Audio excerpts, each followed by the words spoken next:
Dubai. From desert trading post to global metropolis. In the vast emptiness that today forms Dubai's skyline, it's hard to remember that this land was once traversed only by nomadic Bedouin tribes and camel caravans. In the 7th century, Islam arrived here, and maritime trade began to flourish. By medieval times, small fishing villages dotted the coast, but the lifeblood of the economy was the pearl. Every summer, long wooden dhows sailed out into the calm Persian Gulf on grueling, months-long voyages.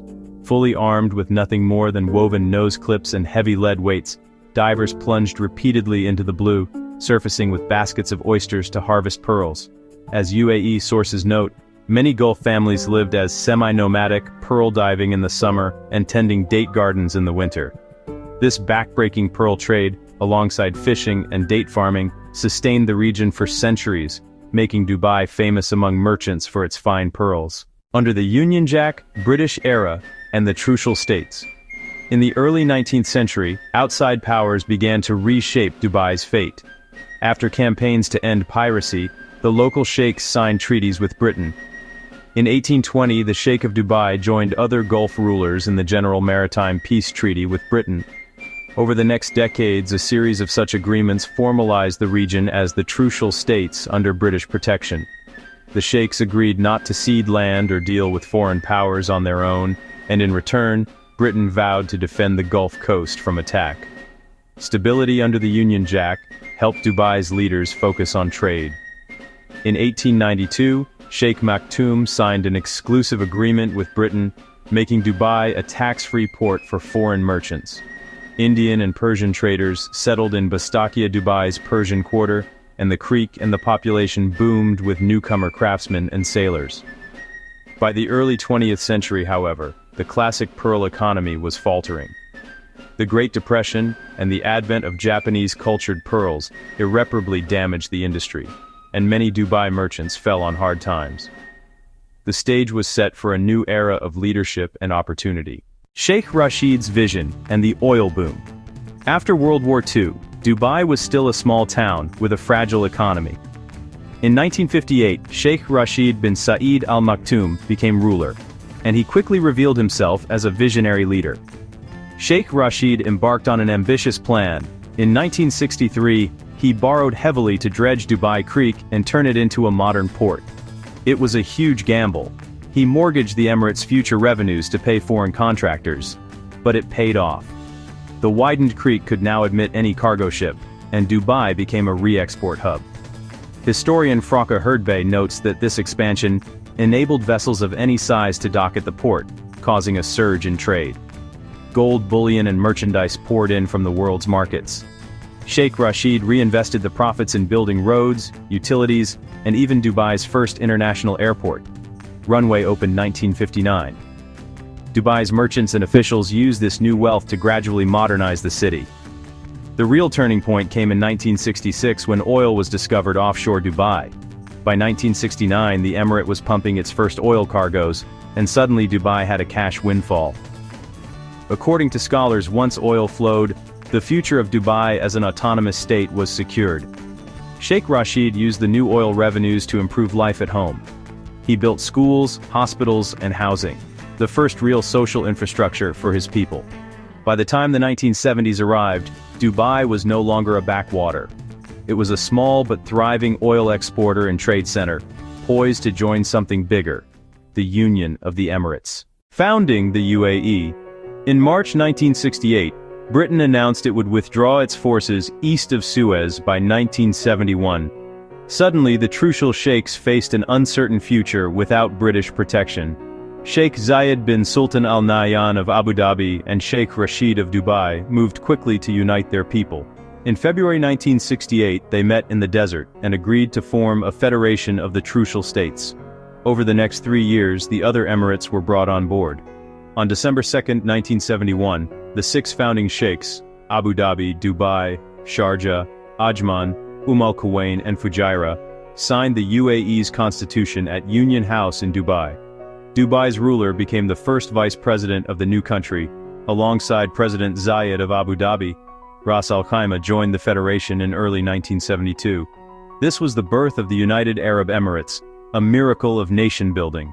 Dubai retained significant autonomy over its own affairs, especially trade and finance. But now its destiny was tied to the broader Emirati project. Visionary leaders, Zayed and Rashid. Two towering figures shaped this new era. Sheikh Zayed of Abu Dhabi, often called the father of the nation, provided the vision, and much of the oil money, to unite the Emirates. Under Zayed, Abu Dhabi's oil wealth funded an infrastructure overhaul. Schools, hospitals, and roads spread across the Emirates. Sheikh Rashid of Dubai was the driving force behind Dubai's own expansion. The two cousins, their families were linked by marriage, struck a balance. Zayed poured oil revenues into federal projects, while Rashid focused on developing Dubai's commerce and infrastructure. In this era, Dubai and Abu Dhabi between them controlled the federation's direction. They even have veto power on key issues today. When Sheikh Rashid died in 1990, his son Sheikh Maktoum succeeded him. And in 2006, another son, Sheikh Mohammed bin Rashid Al Maktoum, took the throne. Sheikh Mohammed has been credited with accelerating Dubai's global ambitions, pushing forward the skyscrapers and mega-projects that fill the skyline today. The city soars. Skyscrapers and mega-projects. Beginning around the year 2000, Dubai's growth entered warp speed. Where once only low stone forts and palm-thatched huts stood, the sky soon brimmed with towering buildings. The Burj Khalifa, completed in 2009, soared to 828 meters and claimed the title of the world's tallest structure. Nearby, 3 gigantic palm-shaped islands were carved into the Persian Gulf: Palm Jumeirah, Palm Jebel Ali, and Palm Deira, each hosting luxury residences and hotels. An entire archipelago of 300 world islands took shape on the water, forming a map of the globe with tiny private isles. Such projects were engineered marvels, but also publicity stunts to put Dubai on the map. The government built record-breaking malls, complete with indoor ski slopes, and brought in global events, Formula One racing, World Expo 2020, to fuel tourism. By the 2010s, Dubai's brand was synonymous with ambition. It was often called the Hong Kong of the Middle East, reflecting its role as a buzzing international trade and finance hub. Tradition and modernity, cultural tensions. Yet beneath all the glitter and air-conditioned luxury, Dubai remains an Arabian society at heart. Its rulers frequently remind citizens that progress must respect tradition. The UAE's founding vision was explicit: preserve the heritage while building a modern state. As one official history put it, the constitution was designed to maintain the country's heritage by combining tradition with a modern administrative structure. In practice, many Emiratis do balance two worlds.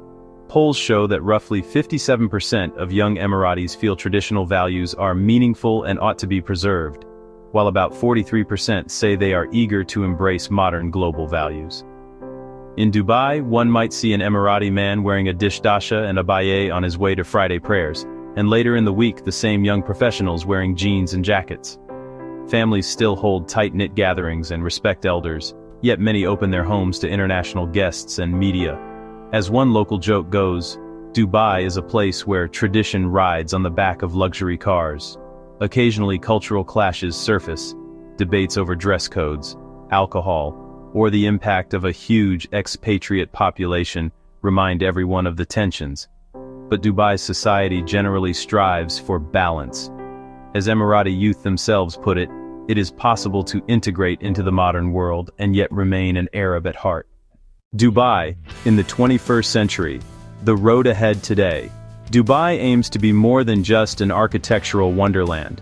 The UAE has pivoted toward a knowledge-based future. For example, the country's space program is unprecedented for the region. After sending a probe to Mars in 2021, the UAE plans an interplanetary mission to the asteroid belt by 2028, aiming to become the fourth nation ever to land on an asteroid. Back on Earth, Dubai is investing in sustainability and technology. The gigantic Mohammed bin Rashid Al Maktoum Solar Park, already the world's largest single-site solar project, is slated to reach 5,000 megawatts by 2030. The government has set targets for clean energy, high-tech education, and smart city infrastructure. Dubai continues to court global investment, fintech, AI, blockchain, and to host large conventions. It still proudly calls itself a bridge between East and West. Of course, challenges loom. Climate change and rising sea levels threaten all low-lying Gulf coasts. Oil markets remain volatile, even though Dubai's economy is far more diversified than in the past. And the city's rapid pace of life raises questions about social cohesion and identity. But if history is any guide, Dubai's story is one of relentless reinvention. From desert Bedouin encampments and wooden dhows to today's glimmering skyline, Dubai has kept leaping forward. Its legacy so far, a blend of tradition and audacity, will shape its role in the century ahead. Whether Dubai can sustain its grand experiment, only time will tell. But for now, the emirate remains a symbol of what bold vision and oil-funded capital can achieve in the modern world. Sources: historical records and scholarly accounts of the UAE's past were used to reconstruct this narrative, alongside official UAE government histories and reputable news reports. Each major claim above is cited to a reliable source as indicated.